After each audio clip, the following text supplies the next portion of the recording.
온누리 유초등부 친구들 안녕하세요. 저는 이제부터 여러분과 함께할 김동우 목사라고 합니다.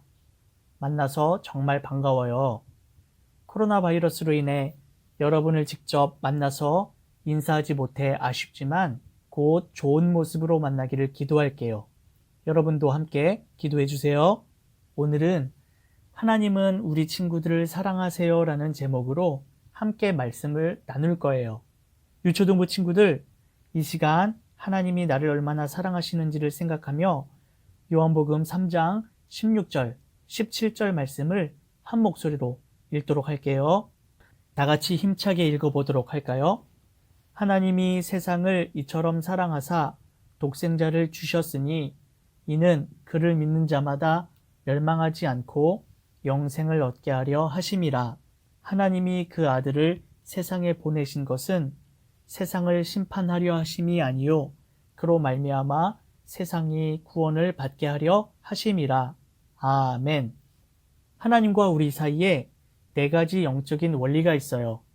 그것을 사영리라고 하는데 오늘은 이 영적인 원리에 대해서 배울 거예요. 친구들, 자연법칙이라는 것에 대해서 알고 있나요?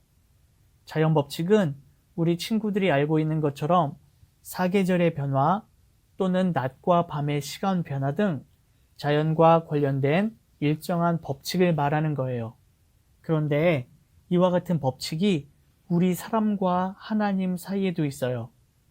첫 번째 원리는 하나님께서 우리 친구들을 사랑하시고 우리 친구들을 위해서 놀라운 계획을 가지고 있으시다는 거예요. 오늘 우리가 읽은 말씀에서 하나님은 세상을 사랑하셔서 독생자를 주셨다고 말씀하셨어요. 여기서 독생자는 누굴까요? 네, 바로 예수님이에요.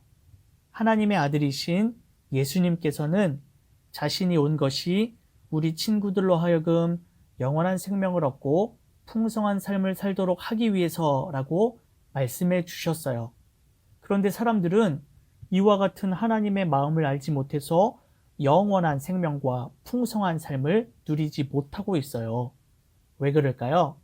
이에 대한 질문을 두 번째 원리에서 설명해 주고 있어요. 우리 모든 사람들은 죄에 빠져 하나님으로부터 멀리 떠나 있다는 거예요. 원래 사람은 하나님과 사귀며 함께 살도록 창조되었다고 성경은 말씀하고 있어요. 하지만 최초의 사람인 아담과 하와가 우리 인간들을 대표해서 죄를 지었기 때문에 하나님과의 관계가 끊어지게 되었어요. 이와 같은 죄의 결과로 인해 우리와 하나님과의 사이에는 큰 간격이 생기게 되었어요. 하나님과 함께할 때 사람은 영원한 생명을 누리고 풍성한 삶을 살 수 있는데 이제는 그렇게 할 수 없게 되었어요. 그러자 사람들은 자신들의 죄를 깨끗이 하려고 착한 일을 하고 하나님처럼 되려고 열심히 연구하고 또 여러 가지 우상들과 종교들을 통해 하나님 안에 있는 영원한 생명과 풍성한 삶을 누리려고 했어요. 그러나 아무리 애를 써도 죄를 깨끗이 할 수 없었어요. 죄 때문에 우리는 영원히 죽을 수밖에 없는 사람이 된 거예요. 그런데 하나님께서 이 문제를 해결해 주실 수 있는 유일한 길을 세 번째 원리에서 설명하고 있어요. 예수님은 우리의 죄를 해결해 주시며 하나님과 만날 수 있는 유일한 길이라는 거예요. 그러면 예수님이 어떻게 우리의 죄를 해결해 주실 수 있을까요? 그것은 예수님께서 우리의 죄를 용서해 주시기 위해서 우리 대신 십자가에 못 박혀 죽으셨고 죄값을 치르셨기 때문이에요. 그래서 예수님은 우리의 죄를 해결해 주실 수 있는 유일한 길이 되는 거예요. 뿐만 아니라 예수님은 십자가에 달려 죽으시고 3일 만에 다시 살아나셨어요. 우리 친구들이 이 예수님을 믿으면 죄로부터 해방시켜 주시고 우리를 천국으로 인도하셔서 풍성한 삶을 누릴 수 있도록 도와주세요. 그러나 지금까지 우리가 살펴본 이 세 가지를 아는 것만으로는 충분하지 않아요. 우리 친구들 각자가 예수님을 나의 주님으로 내 마음에 모셔야 해요. 이것이 마지막 네 번째 원리예요. 우리 친구들 각자가 예수님을 내 마음에 나의 주님으로 모셔야 한다는 말을 어려운 말로 영접이라고 해요. 우리 친구들 한 사람 한 사람이 예수님이 정말 내 죄를 위해서 십자가에 죽으시고 나를 다시 살리시기 위해서 부활하셨다는 것을 마음으로 믿고 입으로 고백하는 것이 바로 예수님을 영접하는 거예요. 예수님을 영접하는 방법은 기도를 통해서 할 수 있어요. 기도는 하나님과 대화하는 거예요. 하나님과의 대화를 통해서 우리는 예수님을 나의 주인으로 영접할 수 있어요. 이제 목사님이 우리 친구들에게 하나의 기도문을 알려줄게요. 이 기도문을 통해서 기도함으로 우리 친구들이 예수님을 진정으로 영접했으면 좋겠어요.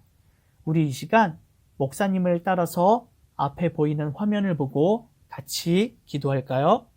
예수님, 저는 예수님을 믿고 싶어요. 십자가의 죽으심으로 나의 죄를 담당하시니 감사합니다.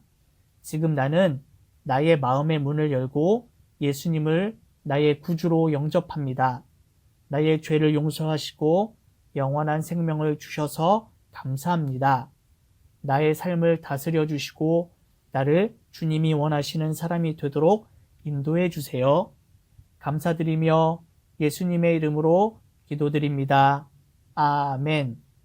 우리 친구들, 이 기도의 내용처럼 예수님이 우리 친구들의 마음에 찾아와 주셨음을 믿나요? 그래요. 우리는 느낄 수 없지만 이제 우리 친구들 마음속에 예수님이 계세요. 예수님을 영접한 친구들에게는 하나님께서 영원한 생명과 풍성한 삶을 약속해 주셨어요. 이 사실을 늘 기억했으면 좋겠어요. 사랑하는 우리 친구들, 예수님은 이제 우리의 마음에 들어와 계세요. 우리의 모든 죄가 깨끗이 씻음을 받았고요. 우리는 하나님의 자녀가 되었어요. 이제 하나님이 우리와 함께 하심으로 축복된 삶을 살 수 있어요. 무엇보다 하나님을 기쁘시게 하는 삶을 살 수 있어요. 혹시 예배에 소홀히 했던 친구들이 있나요? 이제는 더욱 열심히 예배 생활을 해야 돼요. 날마다 성경 말씀도 읽고 기도해야 돼요. 또 예수님을 모르는 친구들이 있다면 예수님을 전해야 돼요. 이것이 하나님의 자녀된 삶이랍니다. 이번 한 주간도 하나님의 사랑 안에서 행복한 삶을 사는 우리 모든 친구들이 되기를 바랄게요.